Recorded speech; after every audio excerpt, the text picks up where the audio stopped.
Namasté à tout le monde. Bonjour les amis. Je voulais vous faire une petite vidéo pour vous tenir informé de mes recherches. Donc ça fait maintenant depuis 2009 que je fais des recherches à plein temps de vérité. Donc pour ceux qui ont suivi, comme vous le savez, au début ça a démarré par des recherches extérieures sur des informations extérieures qu'on peut trouver en anglais ou dans d'autres langues. Que ce soit dans des vidéos, des livres ou des articles. Et après a démarré Stop Mensonge, sur lequel il y a eu pas mal de traductions de ces articles en anglais qui ont été passés en français, ce qui a fait permettre de connaître aux francophones des gens comme Kerry Cassidy, David Wilcock, Benjamin Fulford, Cobra, Michael Salla et bien d'autres qui n'étaient disponibles qu'avant qu'en anglais et qu'on a fait en français. Et puis dans la recherche de la vérité, il y avait beaucoup d'informations qui pointaient vers un grand secret, celui de l'illumination. Et c'était en fait un secret qui était dans toutes les cultures, vu sous différents angles. Certains angles étaient, on va dire, purs dans la recherche de l'illumination, et d'autres ont cherché dans le même axe, mais en fait pour obtenir des pouvoirs et pouvoir contrôler en fait d'autres humains. Donc ça a donné les Illuminati, les francs-maçons, etc. Mais que ce soit dans toutes les civilisations, à toutes les époques, et plus on remonte évidemment, plus dans les époques, plus on est dans cette culture, on a ce fameux secret bien gardé qui parle de l'illumination et qui est partout en fait. Et donc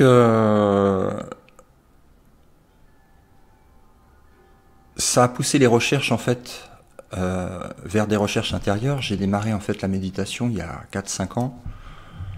J'ai aussi participé et mené des séances chamaniques ici à Las Vegas, plus de 100 au total. D'ailleurs, vous remarquerez que il y a des personnes qui ont été voir des chamans une fois ou deux fois au Brésil ou au Pérou et qui font des conférences vidéo au sujet de ça. Vous en trouverez sur TED, vous en trouverez sur d'autres. Donc je vous invite à vous renseigner sur ce que c'est, parce qu'il y a beaucoup d'idées préconçues sur cette médecine qui est extraordinaire. Et donc entre ces contacts avec ces mondes invisibles à travers les cérémonies et à travers les méditations, je suis parti à la recherche de cette vérité intérieure. Tout simplement. Et dans le courant de mes recherches intérieures, j'avais beaucoup de guidance, on va dire, pour me dire de ne pas m'arrêter en route au milieu entre les différentes strates qui nous séparent de cette vérité.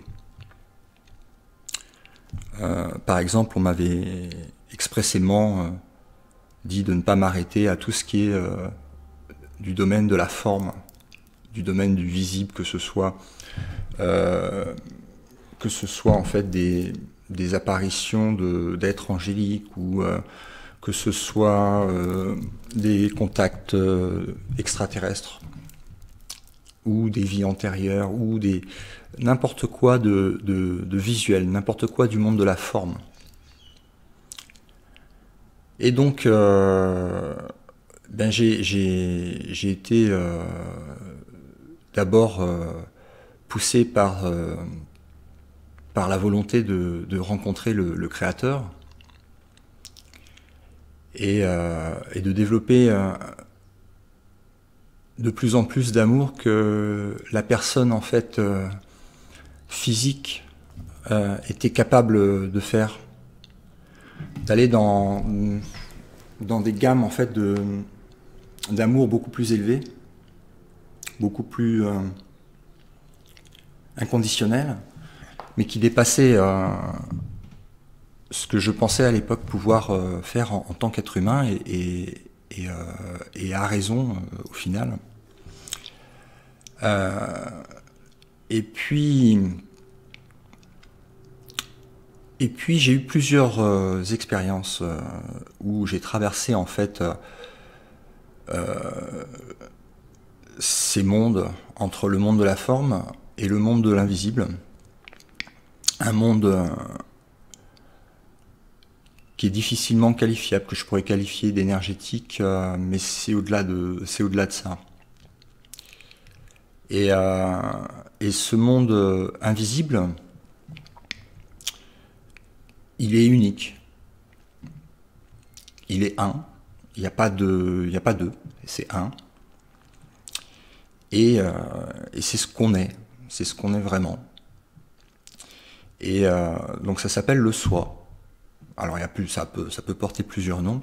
Il y en a qui l'externalisent en faisant une dissociation et qui l'appellent Dieu, ou chez les hindous c'est Brahma. Enfin il y a plein de noms. Ça peut prendre différentes formes, mais c'est la même énergie qui est derrière, c'est la même conscience qui est derrière, c'est le même soi qui est derrière la forme. Donc ça, ce sont mes expériences récentes, et ça a en fait été aussi confirmé. Il y a eu pas mal de petits nuages en fait qui se sont dissipés après la lecture d'un enseignement qui est l'enseignement de Ramana Maharshi. Donc Ramana Maharshi, c'est un maître qui était dans les années 1850-1950, entre les deux. Enfin, il n'a pas vécu 100 ans, mais à cheval sur les 2 siècles.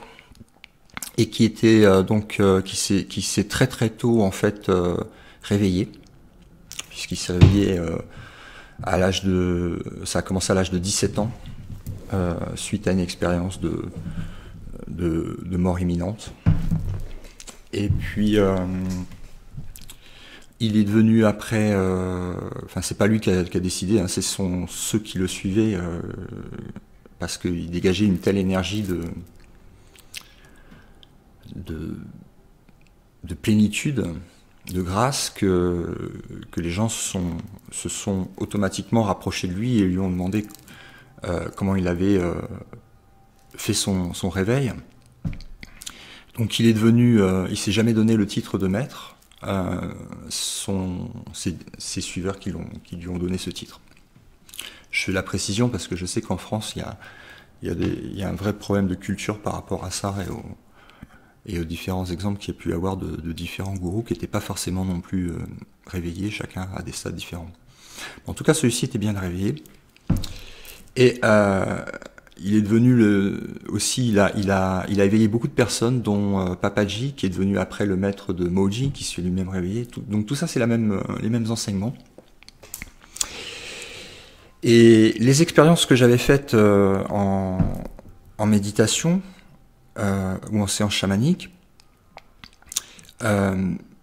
montrait en fait des choses, d'autres parties de la réalité beaucoup plus vastes, mais avec un procédé de passage de l'un à l'autre qui n'était pas vraiment totalement clair. Il y avait des zones d'ombre de comment ça passe de là à là. Et en fait, le livre de Ramana Maharshi, quand j'ai commencé à écouter en fait les enseignements, ça a dissipé ces nuages qui restaient, et j'ai mis en pratique en fait les conseils qu'il donne. et j'ai eu des résultats incroyables. Le secret, en fait, et c'est pour ça que, croyez-moi bien que c'est bien gardé, mais pas par Pierre, Paul, Jacques, c'est bien gardé par la source elle-même. C'est que le verre non seulement doit être vide, mais le verre doit être aussi dissous. C'est-à-dire que ne peuvent accéder en fait au soi que ceux qui sont capables de ne plus s'identifier à une forme. C'est-à-dire d'avoir complètement supprimé l'idée « je suis ceci, je suis cela, je suis un tel, machin, ceci, cela ». Donc on parle de l'ego. Alors c'est pas un secret qui est nouveau, hein, puisque de toute façon, que ce soit dit sous une forme ou une autre, on en revient toujours à l'ego. Bouddha parlait des attachements, qu'il fallait se libérer de tous les attachements, de tous les désirs. C'est exactement la même chose. Mais ça va jusqu'à l'attachement de la racine même de tout ce qui supporte en fait les programmes du mental.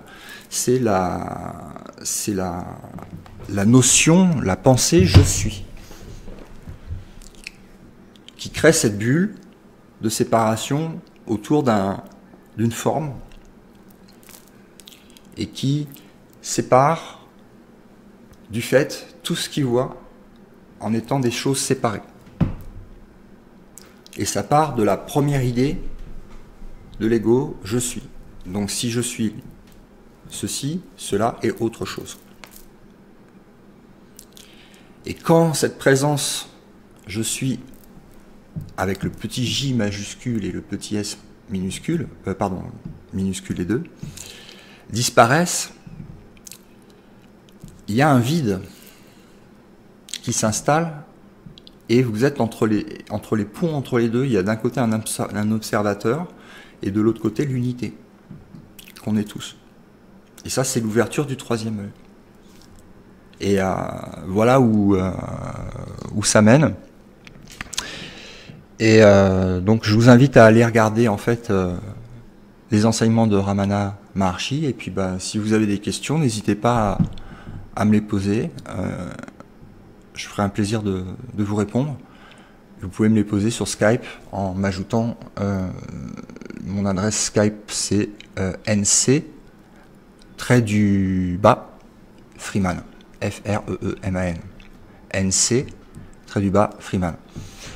Voilà, donc c'était un petit partage pour vous dire ce qu'il en est dans les recherches. À bientôt.